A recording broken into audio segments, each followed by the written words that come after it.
Hello అండి, నమస్తే అందరికీ. ఈ వీడియోలో బ్లౌజ్ కటింగ్ అయితే చూపించబోతున్నాను. ఇది ఆది బ్లౌజు. ఇది వచ్చేటప్పటికి లైనింగ్ అండి, దీని మీదకి లైనింగ్ అనమాట. ఇప్పుడు దీన్ని అయితే నేను కట్ చేసి చూపిస్తాను. ఫస్ట్ అయితే హ్యాండ్స్ కట్ చేద్దామండి. ఇలా ఒకటి హెచ్చు ఒకటి తగ్గుతో పెడుతున్నానండి. ఎందుకు అంటే ఇక్కడ వన్ సైడ్ వరకు అక్కేసుకునే అవకాశం ఉంటుంది. మనం కరెక్ట్గా పెట్టామంటే రెండు పక్కల వేయాల్సి వస్తుంది. అందువల్ల ఒక హాఫ్ ఇంచ్ అయితే ఖర్చు కోసం అయితే తీసేసుకొని ఇక్కడ హ్యాండ్ పొడవు అయితే చెక్ చేస్తున్నాను.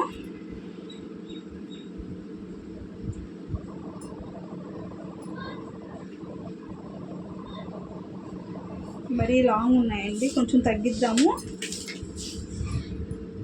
10 ఇంచులు హ్యాండ్ పొడవు పెట్టేస్తున్నాను. ఒక హాఫ్ ఇంచ్, 3 ఇంచులకి డౌన్ చేసేస్తున్నానండి. చంక డౌను అంతే. చాలా అంటే చాలా సింపుల్గా మనం కట్ చేసుకోవచ్చు. ఈ విధంగా కట్ చేసుకొని ఇక్కడైతే ఒక కట్ పెట్టుకోండి. ఎందుకు అంటే మీకు గుర్తు కోసం అన్నట్టు. ఇక్కడ అతికేసుకున్న తర్వాత లో కటింగ్ అయితే మళ్ళీ చేస్తాను నేను. ఇప్పుడు బ్యాక్ పార్ట్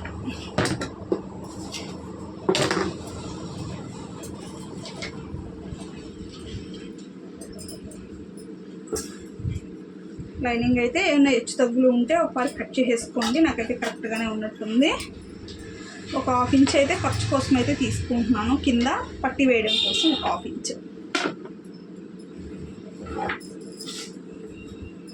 ఓకేనా? ఇలా వేసేసుకున్న తర్వాత ఆది బ్లౌజ్లో నుంచి చెస్ట్ లూజ్ అయితే తీసుకోండి. ఫస్ట్ ఇలా పెట్టేసేసి కాజా పట్టి దగ్గర నుంచి చంక దగ్గర వరకు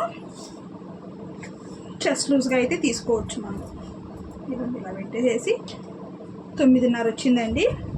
ఆ 9.5ని ఇక్కడ మార్క్ చేసేసుకోండి. ఒక 2 ఇంచులు ఖర్చుకు తీసుకుందాము. ఇలా పెట్టేసుకున్న తర్వాత ఒక లైన్ అయితే గీసేస్తున్నాము. ఇప్పుడు బ్లౌజ్ యొక్క హైట్ కంపల్సరీ, బ్లౌజ్ హైట్ అనేది పర్ఫెక్ట్గా చెక్ చేసుకోవాలి అండి మనము. ఒక పాయింట్ వాసి కొంచెం బ్లౌజ్ పొడవు పెడతాను, ఎందుకంటే పైకి ఉందండి బ్లౌజ్, పొట్టిగా ఉంది. ఒక హాఫ్ ఇంచ్ పొడవు పెడతాను, ఎక్కువ కూడా లేదు, కొంచెమే. ఇక్కడి నుంచి ఇక్కడికి వచ్చింది.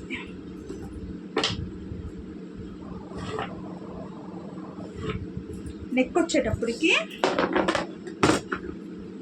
కనిపిస్తుంది కదండి మీకు. ఈ విధంగా గీసేసుకున్న తర్వాత నెక్ వచ్చేటప్పటికి 2.5 ఇంచులు నెక్ తీసుకుంటున్నాను.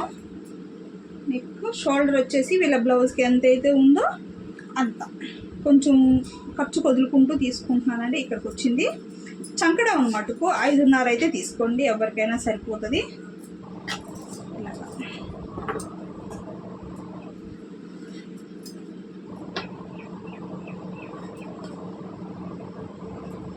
ఇక్కడ నుంచి 1.5 ఇంచు ఉంటే సరిపోతుందండి గ్యాప్.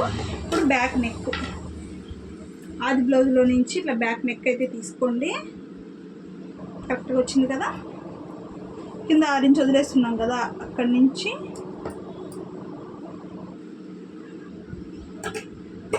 ఒక హాఫ్ ఇంచ్ పై రౌండ్ నెక్కేనండి.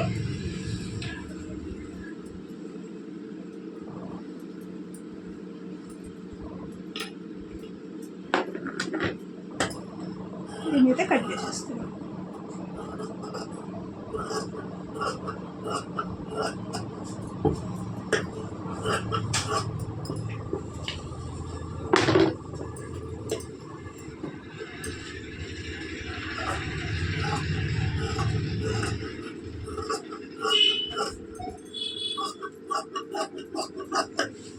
ఇదన్నమాట బ్యాక్ పార్ట్. దీన్ని బేస్ చేసి ఫ్రంట్ పార్ట్ అయితే కట్ చేస్తాను.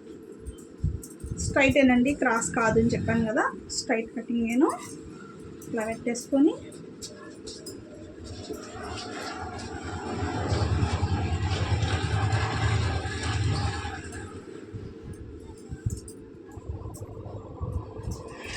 ఇప్పుడు చెస్ట్ పొడవు అయితే చూద్దాము. ఫస్ట్ మనం తీసుకోవాల్సింది కూడా చెస్ట్ పొడవే. ఇప్పుడు దీన్ని అయితే ఇలాగా మడత పెట్టేసుకోండి.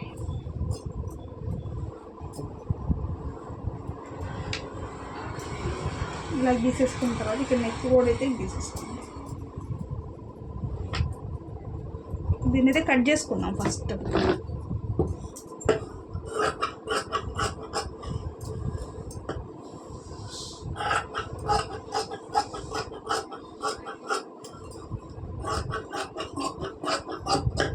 ఇలా పెట్టేసుకున్న తర్వాత ఇది అయిపోయింది కదా. ఇప్పుడు ఈ బ్యాక్ పార్ట్ అయితే తీసేసేయండి పక్కకి. ఇప్పుడు ఫ్రంట్ నెక్ వచ్చేసేసి ఒక కొలుచుకుంటారా కొలుచుకోండి, లేదా ఇది ఒక 6 ఇంచులు పెట్టుకొని అందాజుగా గీసేసుకోండి. మళ్ళీ హెచ్చు తగ్గులు ఏమన్నా వచ్చినాయంటే కట్ చేసుకొని మళ్ళీ నెక్ అనేది లైట్గా తీసుకోవచ్చు. ఇక్కడ చెస్ట్ పొడవు పెట్టుకున్న దగ్గర నుంచి 2 ఇంచులు ఇట్లా పైకి ఒక మార్క్ చేసుకోండి. ఇక్కడ డాట్ పట్టడం కోసం 3 ఇంచుల కాడ ఒక మార్కు, 2 ఇంచుల కాడ ఒక మార్కు. దీన్ని దీంతోకి ఇలా కలిపేసుకున్నారంటే మీకు ఫ్రంట్ పార్ట్ అనేది కరెక్ట్గా వచ్చేస్తుంది. ఈ విధంగా కట్ చేసుకోవాలి. ఈ షేప్ కూడా పర్ఫెక్ట్గా తీసుకోవాలి. ఇక్కడైతే కట్స్ పెట్టుకోండి. ఇక్కడ నుంచి ఒక 2 ఇంచుల దగ్గర ఒక కట్ సరిపోతుంది సైజు. ఇక్కడ ఫ్రంట్లో కూడా కొంచెం లోతు తీసుకోవాలి. లోతు అనేది ఇక్కడ నుంచి 2 ఇంచులు దాటిన తర్వాత కాడి నుంచి మీరు క్రాస్గా ఒక 1/2 ఇంచు మైన తీసేయాలి. ఇక్కడ ఒక ఇంతేనండి, ఈజీగా మీరు పెట్టుకోవచ్చు. అలానే దీనికి వచ్చేటప్పటికి 2.5 ఇంచులు పట్టుకోవచ్చు. దీన్ని కూడా 2.5. ఇక్కడ 1.5 ఇంచు గ్యాప్ పెట్టేసుకోనివ్వండి. 1.5 ఇంచు గ్యాప్ పెట్టేసి మూడోది ఈ విధంగా పట్టుకున్నాము అంటే మనకి కరెక్ట్గా వస్తుంది. ఇప్పుడు షేప్ బెల్ట్ కూడా మీరు బ్యాక్ పార్ట్ మీద ఫ్రంట్ పార్ట్ పెట్టి సైడ్ జాయిన్ చేసేటప్పుడు హెచ్చు తగ్గులు రాకూడదు అని అంటే ఈ విధంగా పెట్టేసుకొని ఇక్కడ నుంచి మీరు కొలుచుకోవచ్చు. ఇప్పుడు చూడండి చెప్తాను. ఇవ్వండి, ఇక్కడ నుంచి ఇక్కడికి 3.5 ఇంచులు, ఒక 1/2 ఇంచ్ తక్కువగానే తీసుకోండి, ఇబ్బంది లేదు. 4 వచ్చింది కదా, 3.5 తీసుకోండి. మరి పొట్ట మీదకి లేకుండా ఉంటుంది. 3.5, 2.5, 3 ఈ కొలతలో షేప్ బెల్ట్ అనేది చెక్ చేసుకున్నారు అంటే మీకు పర్ఫెక్ట్గా సరిపోతుందండి, ఏం ఇబ్బంది ఉండదు. ఓకేనా? నచ్చిందని అనుకుంటున్నాను వీడియో. నచ్చితే లైక్ చేయండి. ఇంత ఈజీగా అసలు ఏ సైజ్ బ్లౌజ్ అయినా మీరు పర్ఫెక్ట్గా కట్ చేసుకోవచ్చు. నెక్ డీప్ కావాలి అనుకున్నారంటే నెక్ 3 ఇంచులు పెట్టుకోండి. షోల్డర్స్ జారదు. 3 ఇంచులు పెడితే ఏం షోల్డర్ ఏం జారదండి, సరిపోతుంది. ఒకసారి ట్రై చేయండి. వీడియో ఎలా అనిపించిందో కామెంట్ చేయండి ఫ్రెండ్స్.